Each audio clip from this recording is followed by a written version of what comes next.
ada bagian tertentu dalam diri kita yang berkurang tentang keutamaan Ramadan. Apa sih manfaat Ramadan itu? Keutamaannya apa? Seseorang yang mengetahui keutamaan akan sesuatu, maka dari pengetahuan ini lahirlah motivasi yang kuat untuk memburu itu. Anda kalau tidak ada motivasi, nggak akan mungkin bisa menunaikan sholat subuh di sini. Pasti ada sesuatu yang ingin didapatkan, ada sesuatu yang ingin diraih, kan? Apalagi misalnya yang kajian di masjid ini ada tambahan amplop misalnya gitu kan, amplopnya aja nggak ada isinya tuh, ya, atau tambahan tertentu dibagi buku misalnya, itu motivasi yang tinggi. Nah itulah uslub dalam Al-Quran seringkali menampilkan motivasi itu karena kecenderungan fitrah manusia selalu mengejar sesuatu dengan alasan.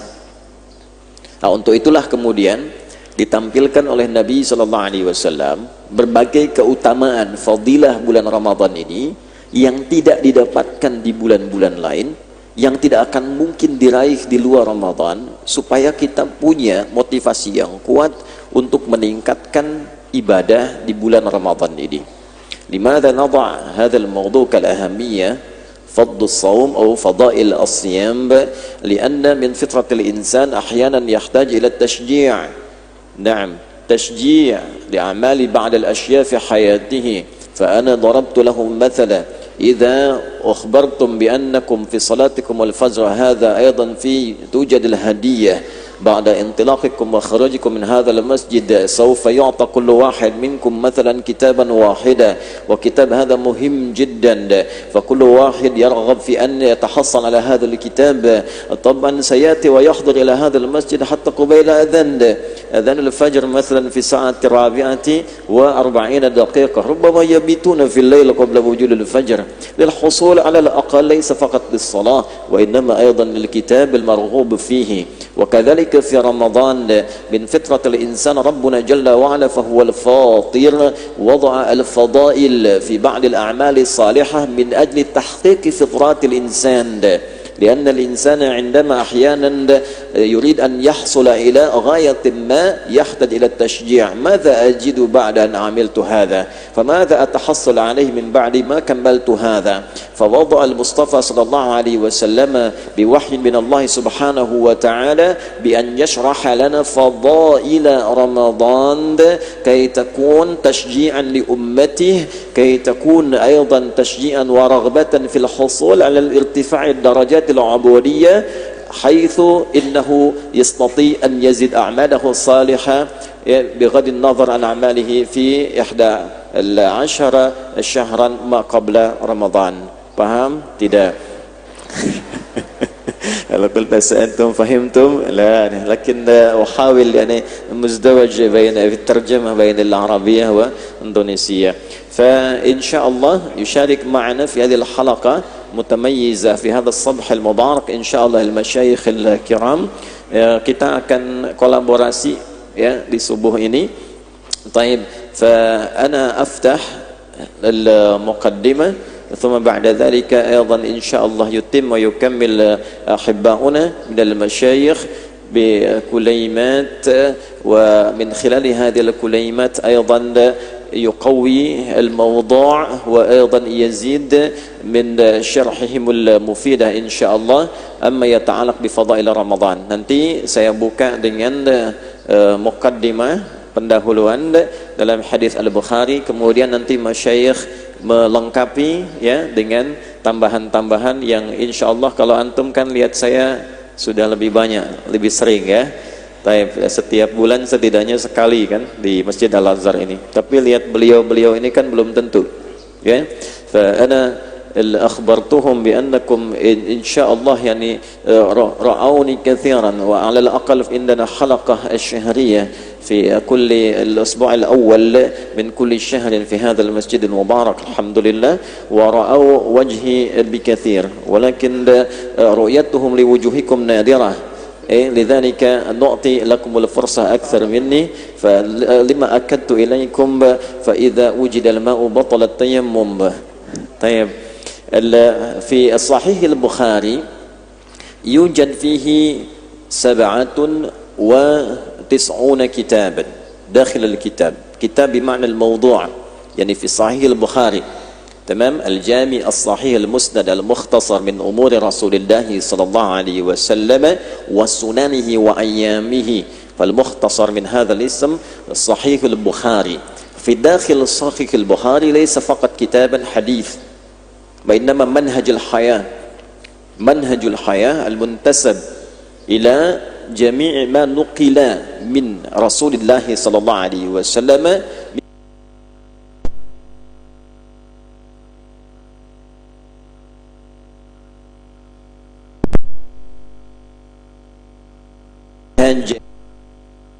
إلى 97 كتابا أو موضوعا. كتاب بدء الوحي، كتاب الإيمان، كتاب العلم، إلى 97 كتابا. فهذا الكتاب أصله موضوع دليل الحياة.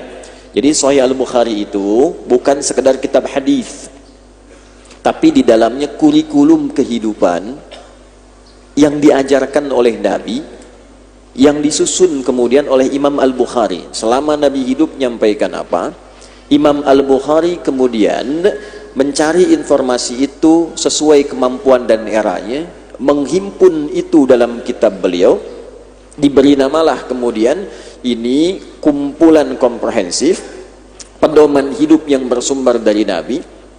Saya tampilkan dengan keterangan singkat saja, sanadnya saya teliti, saya terima dari si fulan sampai ke Nabi SAW, dan isinya panduan hidup sampai kebiasaan keseharian Nabi SAW. Wa min khilali hadhihi al-mawdu'at aw dhalika al-kitab haythu inna al-'adad fi al-kitab yani 97 kitaban najid fi 30 aw kitab al-30 fi safa 280 kitab as-shaum. Jadi dari rangkaian 97 topik ini, kalau kita temukan topik yang ke-30, nanti ada namanya Kitabus Shaum. Ya, kalau di kitab kami itu halaman 280, nanti di kitab ini ada subtopik, ada topik, ada subtopik. Yujad kitab, thumma yujad bab. Tamam?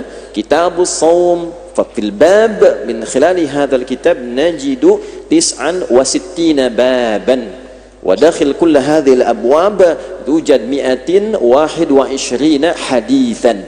Jadi di kitab Shaum ini ada topik yang ke-30, 69 subtopik, 121 hadis. Jadi kalau Anda ingin mengetahui petunjuk puasa Ramadan dari Nabi, bacalah 121 hadis ini. Paham ya? Jadi kalau kita ingin mengerti menjalani puasa, temanya apa aja? Tentang tarawih bagaimana? Kalau buka kesiangan bagaimana? Ya. Kemudian kalau dengar adzan apa masih boleh makan atau tidak? Ya kan? Kemudian kalau imsak itu jam berapa? Boleh enggak kalau sebelum adzan itu baca Quran dulu? Itu ada semuanya di situ.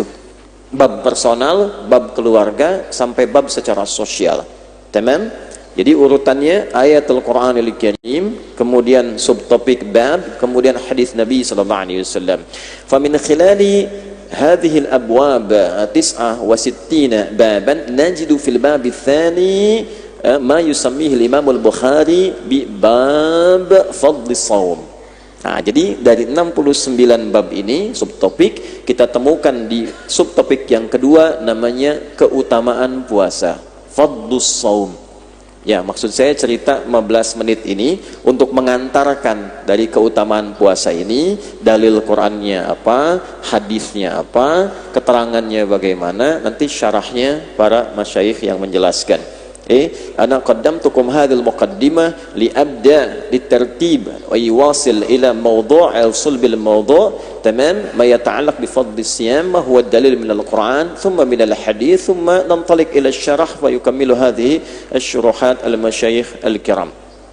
Qala al-Imam al-Bukhari rahimahullahu ta'ala bab fadl as-shawm.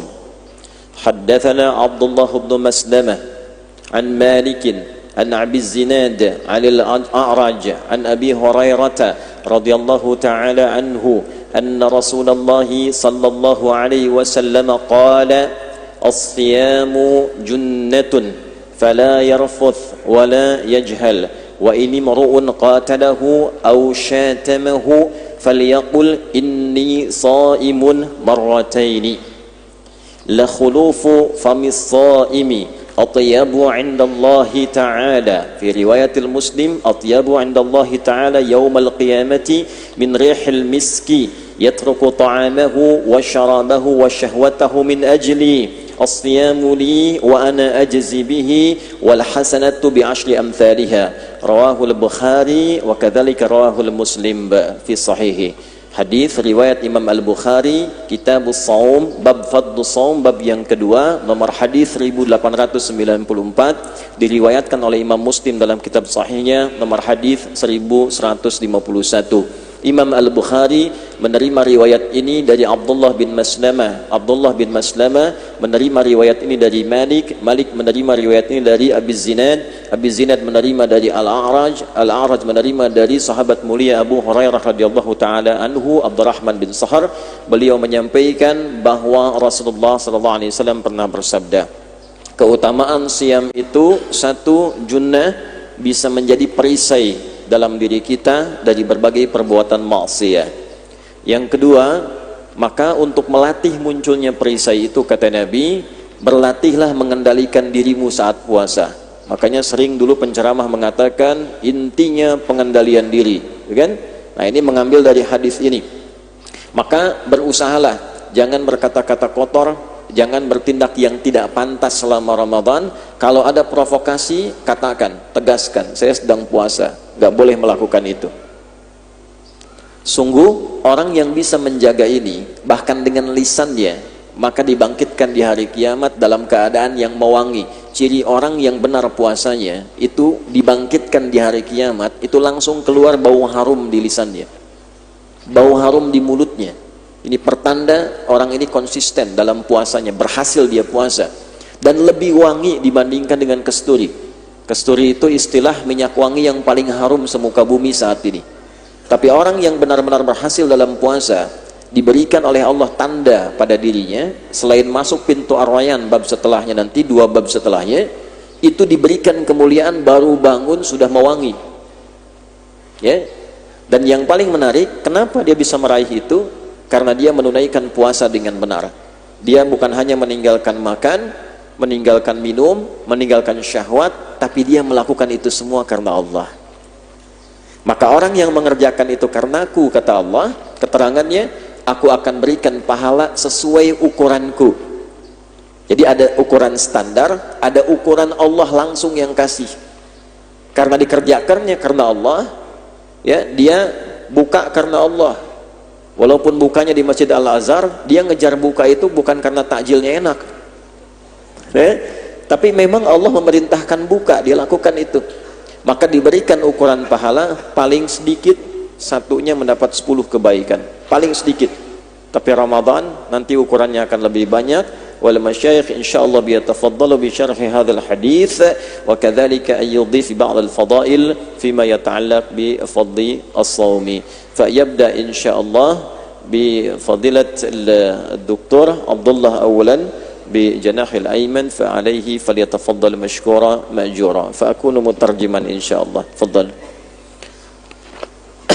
بسم الله الرحمن الرحيم. الحمد لله رب العالمين والصلاة والسلام على سيد الأولين والآخرين سيدنا محمد وعلى آله وصحبه أجمعين وبعد. فمرحبا بكم وشرف لنا أن نكون معكم وفي خدمتكم. وكما تفضل فضيلة مولانا الدكتور بالحديث الذي قال فيه النبي صلى الله عليه وسلم عن الصائم يترك طعامه وشرابه وشهوته من أجلي والحسنة بعشر أمثالها. Setelah beliau muji Allah Subhanahu wa taala, bersalawat pada Rasulullah sallallahu alaihi wasallam, beliau menyampaikan salam perjumpaan dengan Bapak Ibu sekalian dan menyampaikan rasa gembiranya bisa berada di sini. Kemudian melanjutkan secara singkat ingin memberikan uraian tentang hadis Nabi sallallahu alaihi wasallam yang tadi kami sebutkan, bagaimana orang puasa meninggalkan makanan, minuman, syahwatnya karena Allah. Apa di balik makna dan keutamaan itu? Fadhal. إذا تفكر الإنسان الصائم فيجد أنه لا فضل للإنسان الصائم في شيء، وإنما الله سبحانه وتعالى هو الذي أذن له بالصيام، وهو الذي أعانه على الصيام، وبعد أن أعانه على الصيام رزقه الثواب على هذا الصيام. Kalau kita jeli melihat hadis ini, itu kan Allah yang menetapkan, terlihat di situ. Ya, ada hambaku diberi kemampuan untuk berpuasa, meningkatkan makanan, minuman, syahwatnya. Kalau kita menggunakan rasionalitas kita, akal kita terhadap hadis ini, kita akan mengetahui ternyata saat puasa itu bukan karena kemampuan kita. Kalau menyandarkan pada kemampuan, belum tentu bisa menunaikan. Coba nggak pernah puasa, tiba-tiba bisa puasa, ya kan? Nah, inilah atas karunia Allah Subhanahu wa taala. Jadi kita bisa puasa itu sekarang bukan sekedar karena kemampuan kita, tidak, tapi karena Allah mengizinkan kita, memberi kemampuan untuk bisa berpuasa, dan dengan izinnya ketika kita ikuti izin itu diberikanlah pahala. فعلى الإنسان الصائم أن يتفكر ويشكر الله سبحانه وتعالى أن أنعم عليه وجعله من الصائمين. فكم كثير من المسلمين في مشارق الأرض ومغاربها لم يأذن الله سبحانه وتعالى لهم بالصيام، ولكن الله تعالى خصني واجتباني وأنعم علي وتفضل علي، وليس لي فضل في شيء، وجعلني من الصائمين، فهذا كله من فضل الله تعالى. فيجب على الإنسان الصائم دائما في الصوم وقبل كل عبادة أن يشكر الله تعالى على هذا الفضل. Oleh karena itu, adab, etika pertama yang harus kita tampilkan saat diberi kesempatan menunaikan puasa Ramadan ini, kita meningkatkan syukur dulu pada Allah.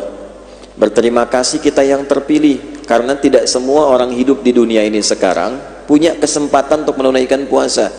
Tidak semua manusia yang hidup sekarang bisa puasa. Oleh karena itu, kalau kita lihat dari timur sampai ke barat, kita sadarkan diri kita, alhamdulillah ya Allah, Engkau yang pilih saya, Engkau yang berikan saya kesempatan, Engkau yang memilih aku termasuk bisa menjadi golongan orang yang bisa menunaikan puasa Ramadan di tahun ini khususnya. Karena itu beliau menekankan melalui penjelasan hadis ini, hendaknya sebagai adab sebelum memulai puasa kita atau setiap ibadah kita mau sholat malamnya, puasa siangnya, awali dulu dengan syukur pada Allah. Terima kasih ya Allah mengizinkan aku puasa, memilih aku untuk bisa puasa di Ramadan ini, walaupun tidak semua hambamu yang hidup saat ini bisa menunaikannya. Barulah kita berniat, kemudian kita tunaikan ibadahnya. فإذا نظر الله سبحانه وتعالى إلى الإنسان الصائم هذا العبد ووجده يشكره سبحانه على هذه النعمة، فالله سبحانه وتعالى يتم عليه هذه النعمة ويقول له سبحانه وتعالى ولئن شكرتم لأزيدنكم. Dan dengan adab ini bertambahlah kemuliaan. Jadi ini belum banyak disampaikan ya, yang semacam ini. Jadi kalau kita awali dengan bersyukur, terima kasih ya Allah, Kau beri aku kesempatan menunaikan sahur misalnya kan, misal. Kemudian kita memulai sahur dengan niat ikhlas karena Allah, itu langsung dipandang, dilihat oleh Allah, dan berlakulah ketentuan Allah yang terdapat di Quran surah ke-14 itu, surah Ibrahim, ketika Allah Subhanahu wa taala menyampaikan la in syakartum la azidannakum. Kalau hamba mengawali segala sesuatu dengan syukur, ditambahkan kenikmatannya. Maka bukan sekedar sahur, sahur itu jadi nikmat, jadi energi untuk bisa menunaikan ibadah. Kan ada orang makan tapi siangnya malah tidur kan, ya kan? Nah, bisa nggak menikmati puasa itu? Kalau ingin menikmati, mulai dengan syukur. Kurang lebih demikian. جعلنا الله سبحانه وتعالى وإياكم ممن اجتباه لطاعته وزاده شكرا وعبادة وجزاكم الله خيرا. Baik, beliau menutup penjelasan singkatnya dengan mendoakan kita semua, semoga kita digolongkan pada hamba-hamba yang diisyaratkan dalam hadis dan ayat tadi, mengawali segala hal di Ramadan ini dengan syukur dulu, baru kemudian menampilkan syukur itu lewat ibadah sehingga berlipat kebaikan kita di sisi Allah Subhanahu wa taala. Tayyib, yalihi al-ustadz al-fadil ad-doktor Maisarah alaihi falyatafaddal mashkura. Dr. Maisarah selanjutnya. ونرجو منه قبل أن يبدأ كلمته وشرحه أن يتلو لنا آيات من الذكر الحكيم من آيات الصيام سورة البقرة كما يشاء. Jadi sebelum mulai karena beliau ahli qiraat juga, saya minta khusus untuk bacakan juga Quran pada kita, terutama di ayat-ayat puasa. Fadhal. Assalamualaikum warahmatullahi wabarakatuh. Waalaikumsalam warahmatullahi wabarakatuh. هذا السلام يدل على أنكم تسحرتم أم لم تتسحروا. Jadi jawaban Anda ini menunjukkan bahwa Anda itu sudah sahur atau mungkin belum sahur juga. Assalamualaikum warahmatullahi wabarakatuh. Waalaikumsalam warahmatullahi wabarakatuh. هكذا تسحروا. Berarti sahur tadi. نظرا لأن حلقي يؤلمني سأقرأ إن شاء الله تعالى كما تفضل أستاذنا الدكتور آية من آيات الصيام بإذن الله تعالى. تفضل. أعوذ بالله من الشيطان الرجيم.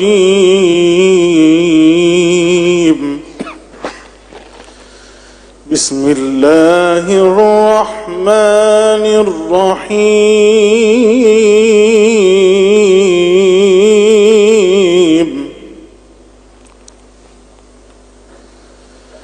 يا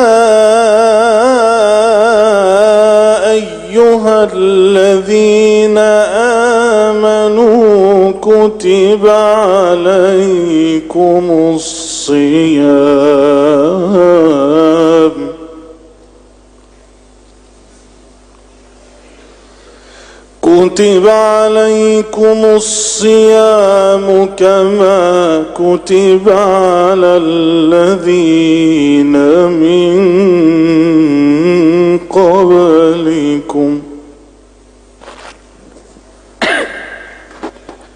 كما كتب على الذين من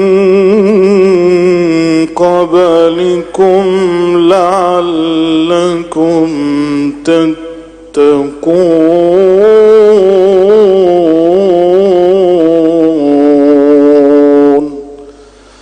صدق الله العظيم.